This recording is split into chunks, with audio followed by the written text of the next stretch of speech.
Oy, umuwi ka na sa inyo. Blackie, umuwi ka na kay uuwan na. Uuwan. Ito may ito ready. Magtingin tayo dito ng alam gagawin natin. Saan si Dudong? Kasi yung dito namin lagi ko pinapasok eh. Ang problema, kailangan na namin itong ibaba mga frame. Pero kailangan matalian to. Matalian to si Dudong. Oh! Ha? Wala silang rice? Ha? Kumuha na siya? Hi. Oo. Wala man siya, umalis. Hoy, kakiat ba kayo perting si ata? Tira.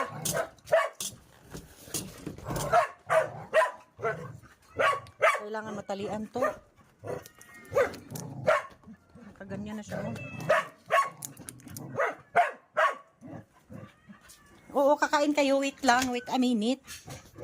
Kain mo na sila pag kumain? Hindi, kain mo tayo kasi yung ano.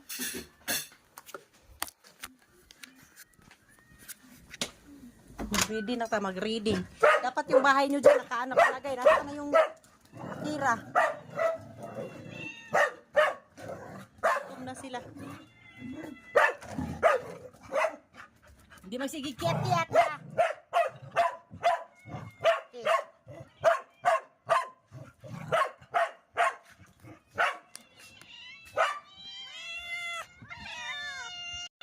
Ana, maaga natin sila pakainin kay kasi mag-ulan na unya kay grabe ng ano oh.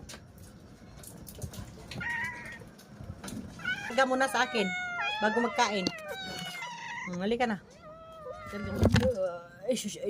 Ayaw talaga dito magpakarga mga friends kasi ano to siya wild. Wala mang galaw. Ayan na ang ating kapaligiran. Hindi naman masyadong madilim. Liwanag pa naman. Anyway, itong bahay ni Gamay. Naku, dito raman yung dinamihan ni Dudong. Pero lipa rin ito ginoo ko. Pero yan ang gitalian. Good luck na lang, no? Check natin bukas. Gamay at saka si ano dito. Kung mababasa to sila. Paano ba ito inano ni Dudong? Wala. Ang higaan nila, oh. Hindi maglayas-layas. Nakatali na si Dudong, oh. Nakatali na pala si Dudong dito. Sus, tapos yung pinagtalian. Yung pinagtalian, my friend. So, check na lang natin yan, no? Sa Monday. Ginoo ko. Ito kay Bagyong Uwan. Ito na, uwan nagdidiri. Oh, halo, Dudong. Shout out dyan kay Uwan. Bakay-baklay, may bakay. Wala kay masyadong tao. Hindi kami nanimba. Karon, kung magbaklay sa takay, wala kay. Kuan kayo. Tahimik ang mundo.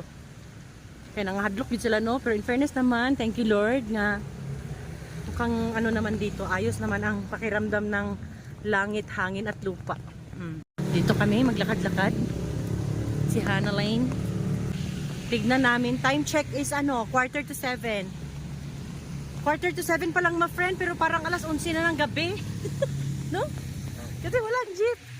Ang ano nito, kung walay jeep, amo ra jud ning bakla yun, si Uwan. Hello ma'am, nasa Switzerland ka ma'am?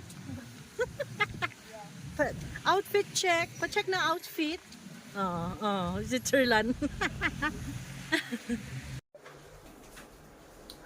So ayan mga friends, no? Time check is 5 minutes to 3 in the morning. Nagising ako noon. Lakas kasi ng hampas ang hangin sa labas. Pero safe naman kami. Sana safe din kayo dyan. Kung saan man kayo. Dito ang location namin sa Benguet. Sobrang lakas ng hangin talaga. Buti na lang hindi malakas ang ulan. Ang hangin yung super lakas. Well, always naman talaga malakas ang hangin sa amin, no? Kahit konting ulan lang dito kasi sa bangin kami. Chinek ko naman yung mga aso namin. Okay naman, secure naman sila. Pero yung dalawa, hindi ko makita dun sa likod. Hadlo po mong gawas, eh. So, wala kaming ilaw simula kahapon. Sunday ng 2 p.m. until now. Pero thankful dito sa ating mga, ating mga battery. Ito yung pinaka-flashlight namin. Kasi malaking tulong talaga siya, mga kaibigan. And may internet pa din kami.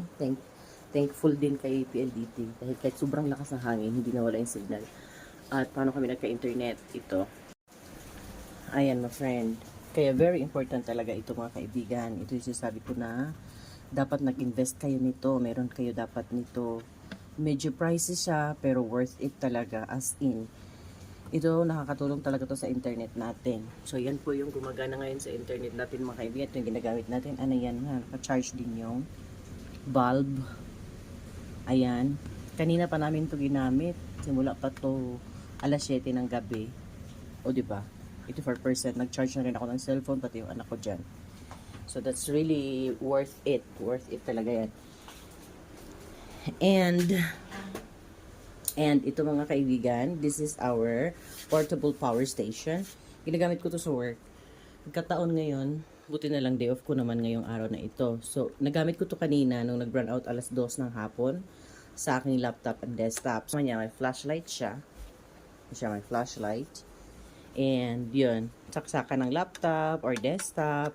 Meron din sa cellphone. Pwede ka rin magsaksak dyan, mag-charge. Yun ang kagandahan. These are really essentials during this time, no? During this time talaga yung grabe na kalikabok ko. During this time, yung mga bagyo, ganun. Yan. Pag bagyo, no, mga kaibigan. Kailangan talaga, mag-invest ka niyan. Invest mo yan. At saka very handy siya. Kasi pwede mo namang ipasok sa bag mo, sa go-to bag mo yung mga battery. Kahit medyo may kabigatan. Kasi malaking bagay, malaking tulong talaga siya. Hindi ka talaga magsisisi na gastusan yan kasi talagang magagamit mo siya. No? So, yun lang. And then, I'll update you later kung anong nangyari sa labas. Doon sa ating mga tinalian. Tapos, binabantayan ko din si Dudong kasi sobrang lapit naman niya sa bangin din. Hindi naman siya nagsabi ng help me, I'm feeling down. Help me, I'm falling down. Ganun, di ba siya nagsabi? So, yeah. So, binabantayan natin yung takbo ng hangin, mga kaibigan. Sana ay safe kayo kung saan kayo ngayon. And I'll see you later.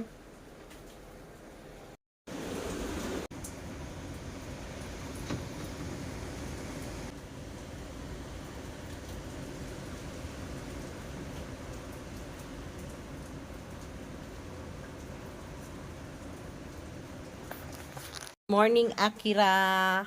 Hello, good morning. Check natin yung mga kapatid mo sa labas. Alright, mga friends. Morning na. Alas 6 na, no? Check natin ang pangyayari. Si Minggay, hindi pumasok sa bahay nila. Alright, let's check. Let's check here. Okay naman. Okay pa naman ang bahay ni Dudong. Hello, Ming. Gutom ka na? Ayan. Tapos, bakit kayo lumabas na? Basa kayo. May bahayan sila doon. O, sinong lalabas? Umuulan. Basa ba kayo? Hindi mag-away. Okay naman sila dito. Ayan yung ano sa mga pusa. Ay, pumasok pa rin yung tubig dahil kahit naglagay tayo dyan. Let's see. Hindi naman sila basa. Butas na itong mga higaan. Asan kay ibang pusa? Huwag muna kayong lumabas na maulan pa. Oo. Ba't nagugutom na? Siyempre, normal lang yan. Kalat-kalat. Hoy, kagat! So, ayan, weather check tayo dyan, mga friends. Hindi naman malakas ang ulan. Medyo malakas lang ang hangin kagabi at paalis na rin to.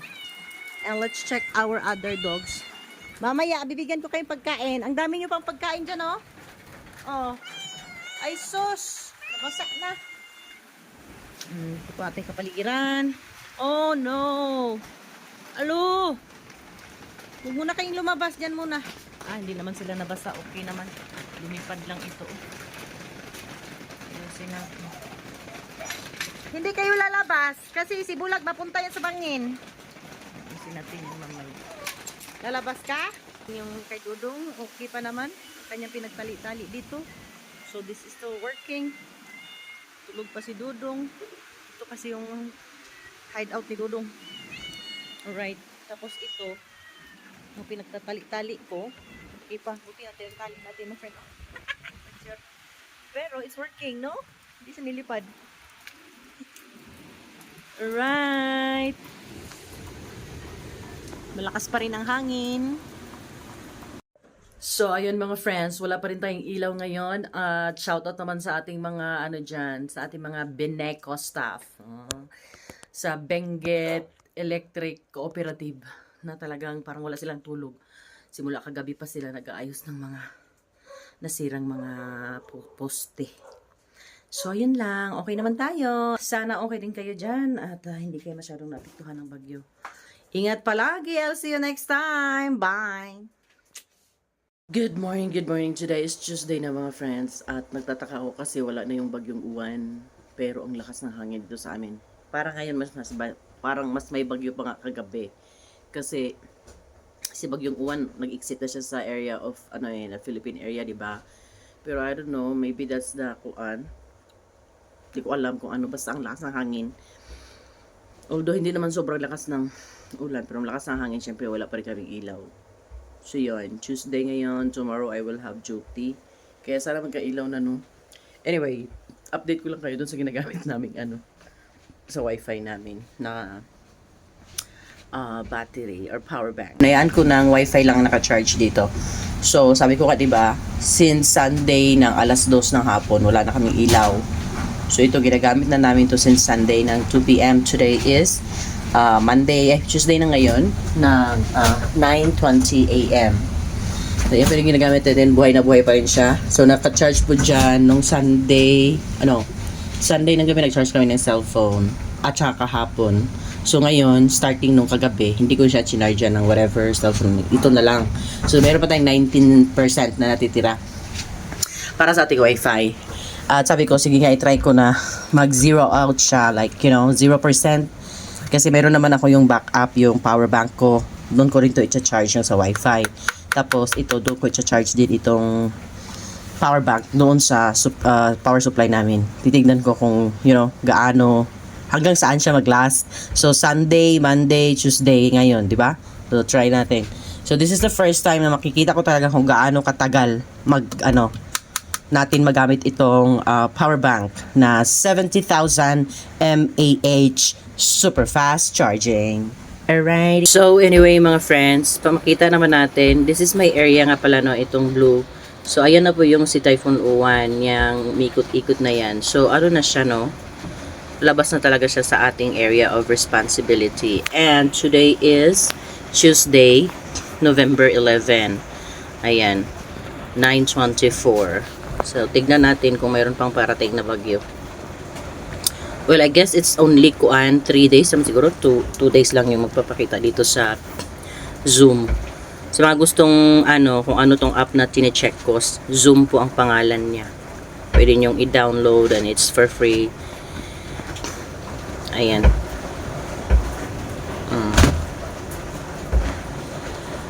Medyo maulan pa rin ang ating kapaligiran. Dito sa amin, hindi ko alam bakit malakas ang hangin. Siguro kasi yung buntot nitong uwan. Charot, tumatama pa rin siya. Ayan, bukas. Parang nagsistay lang siya dyan malapit sa Hong Kong, no?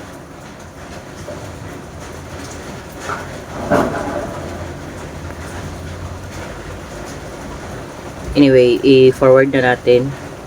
November 15. So, November 13 lang pala. November 13 pa lang tayo walang ulan. So, ibig sabihin bukas maulan pa rin sa area namin. And, yeah, 13 medyo mahina naman na. Anyway, yun lang.